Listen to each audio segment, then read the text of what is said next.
Bonjour très cher auditoire, bienvenue dans la tribune des oralistes. Aujourd'hui nous allons nous intéresser à un peuple de Côte d'Ivoire et il s'agit des Mangoros. En effet, les Mangoros constituent un peuple de Côte d'Ivoire. Ils sont localisés au centre-nord dans la région de la vallée du Bandama. On le retrouve essentiellement dans la ville de Katiola et dans ses périphéries. Dans ces localités, ils vivent en parfaite harmonie avec le peuple Tagbana.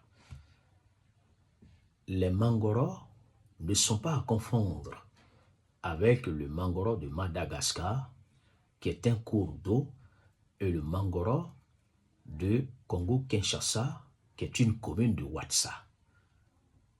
Les Mangoros constituent un sous-groupe malinké. Ils appartiennent au grand groupe ethnique mandé de Côte d'Ivoire.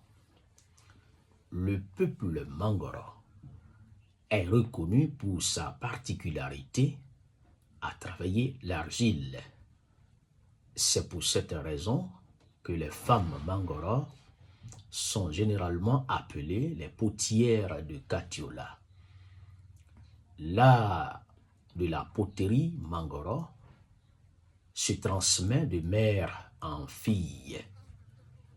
Cependant, les potières de Katiola sont là, c'est l'appellation, n'est-ce pas, des femmes Mangoro. On les appelle les potières de Katiola.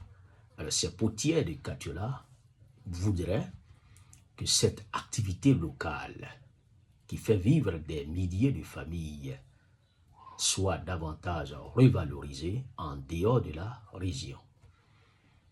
La tradition orale Mangoro mentionne que la célébration du mariage est interdite entre le peuple Mangoro et le peuple Tagbana.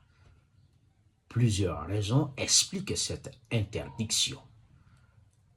Une de ces raisons explique qu'un jour, l'ancêtre des Mangoro a confié à l'ancêtre des Tagbana la garde de sa fille adolescente parce qu'il devait aller à la chasse, étant donné qu'il est chasseur. L'ancêtre des Tagbana, digne cultivateur, l'ancêtre des Tagbana était cultivateur. Alors l'ancêtre des Tagbana, digne cultivateur, prenait soin de cette fille jusqu'à l'arrivée de son père.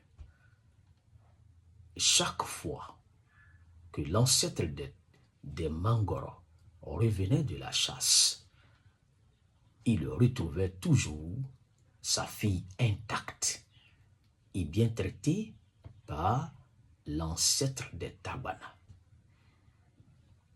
Émerveillé par les valeurs d'humanité, d'intégrité, de probité et de chasteté incarnées par l'ancêtre des Tagbana, l'ancêtre des Mangoro, c'est là un pacte.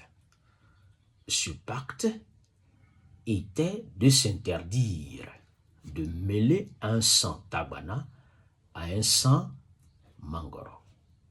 Cela est devenu une tradition qui est respectée jusqu'aujourd'hui par ces deux peuples. C'est pourquoi le mariage est interdit entre le Mangoro et le Tagbana. Le peuple Mangoro, en majorité, est musulman, même s'il y en a qui sont chrétiens ou animistes. Très cher auditoire, c'était la communication d'aujourd'hui sur le peuple Mangoro de Côte d'Ivoire. Je vous donne rendez-vous pour une autre vidéo de la tribune des oralistes. Merci beaucoup et à très bientôt.